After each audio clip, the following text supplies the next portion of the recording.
Praise the Lord. ദൈവ നാമത്തിന് നന്ദിയോടെ സ്തോത്രം ചെയ്യുന്നു.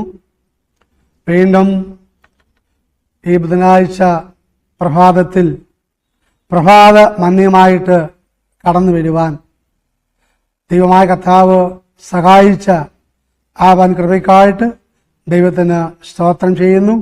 ഈ പ്രഭാത മന്യയിലേക്ക് എല്ലാ പ്രേക്ഷകരെയും കർത്താവായ യേശുക്രിസ്തുവിൻ്റെ നാമത്തിൽ സ്വാഗതം ചെയ്യുന്നു. അല്പസമയ ചിന്തയ്ക്ക് വേണ്ടി വായിക്കുവാൻ ആഗ്രഹിക്കുന്ന വേദവാക്യം ലൂക്കോസ് 6-ാം അധ്യായം അതിൻ്റെ 9-ാം വാക്യമാണ്. അത് ഇപ്രകാരം വായിക്കുന്നു: അവൻ എഴുന്നേറ്റ് നിന്നു. യേശു അവരോട്, ഞാൻ നിങ്ങളോട് ഒന്ന് ചോദിക്കട്ടെ, ശബ്ബത്തിൽ നന്മ ചെയ്യുകയോ തിന്മ ചെയ്യുകയോ ജീവനെ രക്ഷിക്കുകയോ നശിപ്പിക്കുകയോ ഏത് വിഹിതം എന്ന് പറഞ്ഞു. ഇതിൻ്റെ തലക്കെട്ടായിട്ട് കൊടുക്കുവാൻ ആഗ്രഹിക്കുന്നത്, യേശു നന്മ ചെയ്തുകൊണ്ട് ശബ്ബത്ത് ആചരിച്ചു. യേശു നന്മ ചെയ്തുകൊണ്ട് ശബ്ബത്ത് ആചരിച്ചു. ഇവിടെ കർത്താവായ യേശുക്രിസ്തു ശബ്ബത്തിൽ നന്മ ചെയ്തതുകൊണ്ട് അവിടെ ചില പ്രതിവാക്യങ്ങൾ ജനങ്ങൾ പറയാനിടയായി തീർന്നു. അതിൻ്റെ ആ ലൂക്കോസ് 6-ാം അധ്യായം 1 മുതൽ നമ്മൾ വായിക്കുകയാണെങ്കിൽ മനസ്സിലാക്കും. ഒന്നാം വാക്യം: ഒരു ശബ്ബത്തിൽ അവൻ വിളഭൂമിയിൽ കൂടി കടന്നു പോകുമ്പോൾ അവന്റെ ശിഷ്യന്മാർ കതിർ പറിച്ചുകൊണ്ട് തിരുമ്മി തിന്നു. പരീശന്മാരിൽ ചിലർ, ശബ്ബത്തിൽ വിഹിതമല്ലാത്തത് നിങ്ങൾ ചെയ്യുന്നത് എന്ത് എന്ന് പറഞ്ഞു. യേശു അവരോട്, ദാവീദ് തനിക്കും കൂടെയുള്ളവർക്കും വിശന്നപ്പോൾ ചെയ്തത് എന്ത്? അവൻ ദൈവാലയത്തിൽ ചെന്ന് പുരോഹിതന്മാർ മാത്രമല്ലാതെ ആരും തിന്നരുതാത്ത കാഴ്ചപ്പം വാങ്ങി തിന്നുകയും കൂടെയുള്ളവർക്ക് കൊടുക്കുകയും ചെയ്തു എന്നുള്ളത് നിങ്ങൾ വായിച്ചിട്ടില്ലയോ എന്ന് ഉത്തരം പറഞ്ഞു. മനുഷ്യപുത്രൻ ശബ്ബത്തിനും കർത്താവാകുന്നു എന്നും അവരോട് പറഞ്ഞു. മറ്റൊരു ശബ്ബത്തിൽ അവൻ പള്ളിയിൽ ചെന്ന് ഉപദേശിക്കുമ്പോൾ വലങ്കൈ വരണ്ടുള്ളൊരു മനുഷ്യൻ അവിടെ ഉണ്ടായിരുന്നു. ശാസ്ത്രിമാരും പരീശന്മാരും അവനെ കുറ്റം ചുമത്തുവാൻ സംഗതി കിട്ടേണ്ടതിന് അവൻ ശബ്ബത്തിൽ സൗഖ്യമാക്കുമോ എന്ന് നോക്കിക്കൊണ്ട് ഇരുന്നു. അവിടെ വിചാരം അറിഞ്ഞിട്ട് അവൻ വരണ്ട കൈയുള്ള മനുഷ്യനോട്, എഴുന്നേറ്റ് നടുവിൽ നിൽക്ക എന്ന് പറഞ്ഞു.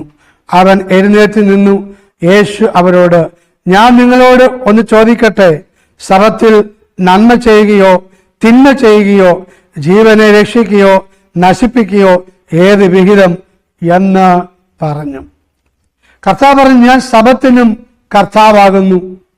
ആ ശബ്ബത്തിനും കർത്താവാകുന്ന യേശുക്രിസ്തു ഒരു ശബ്ബത്തിൽ വരണ്ട കൈയുള്ള ഒരു മനുഷ്യനെ സൗഖ്യമാക്കുവാൻ ഇടയായിത്തീർന്നു. ഇങ്ങനെ നന്മ ചെയ്തുകൊണ്ട് കർത്താവായ യേശുക്രിസ്തു ഈ ലോകത്ത് എല്ലാവരും സ്തോത്രം ആമേൻ താൻ ദൈവപുത്രനാണെന്ന് സാക്ഷീകരിക്കുവാൻ ഇടയായിത്തീർന്നു. സ്തോത്രം. മാർക്കോസ് 3-ാം അധ്യായത്തിൽ നമ്മൾ വായിക്കുന്ന ഒരു വാക്യമുണ്ട്. എന്താണ് അതിൻ്റെ 4-ാം വാക്യത്തിൽ?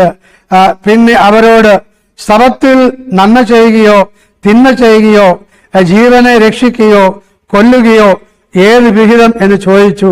അവരോ മിണ്ടാതെ ഇരുന്നു. കർത്താവായ യേശുക്രിസ്തു ജ്ഞാനത്തോടെ പരിജ്ഞാനത്തോടെ താൻ വാക്കുകൾ സ്തോത്രം പഠിച്ചപ്പോൾ, അഥവാ ചോദ്യങ്ങൾ ചോദിച്ചപ്പോൾ ബാക്കിയുള്ള ചോദ്യകർത്താക്കളെ എന്ത് ചെയ്തു? ഉത്തരം മുട്ടിപ്പിക്കുവാൻ ഇടയായിത്തീർന്നു. സ്തോത്രം. കർത്താവായ യേശുക്രിസ്തുവിന്റെ വാക്കിനാൽ എല്ലാവർക്കും ഉത്തരം മുട്ടിപ്പോകുവാൻ ഇടയായിത്തീർന്നു. സ്തോത്രം. പ്രിയപ്പെട്ടവരെ, സ്തോത്രം. ആമേൻ. ശബ്ബത്തിൽ നാം എന്തു ചെയ്യണം? കർത്താവ് കാണിച്ച മാതൃകയാകുന്ന നന്മ നാമും ചെയ്യുവാൻ ഇടയാകണം. സ്തോത്രം.